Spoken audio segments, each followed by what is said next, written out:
Soatiga 200 km tezlikda esayotgan shamolga qarshi tura olasizmi? Bunaqa shamolga odam tugul avtomobil, hattoki uylar ham dosh bera olmaydi deysizmi? To'ppa-to'g'ri. Shu kunlarda Amerika Qo'shma Shtatlariga Milton to'foni xavf solmoqda. Bu to'fon avvalgilaridan ancha ajralib turadi. Masalan, so'nggi 10 yillikdagi eng kuchli to'fonlar bilan taqqoslanganda, Milton yomg'ir yog'ingarchiligi bo'yicha rekord o'rnatdi. Kuniga 300 mm dan ortiq yomg'ir yog'di.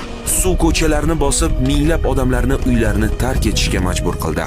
To'fon tufayli 10 mingdan ortiq uylar vayron bo'ldi va favqulodda xizmatlar tun-u kun evakuatsiya ishlarini amalga oshirishdi. Bu qutqaruv operatsiyalari esa tarixdagi eng tezkor va ko'lamli bo'ldi. To'g'ri, 9-oktyabrda Florida shtatiga kirgan Milton to'fonini oldindan aniqlashdi. Unga tayyor turishdi. Odamlar boshqa hududga ko'chirilganiga qaramasdan, to'fon 20 ga yaqin kishini hayotdan olib ketdi. Taxminiy hisob-kitoblarga ko'ra keltirilgan zarar esa 3 milliard dollarga yaqin.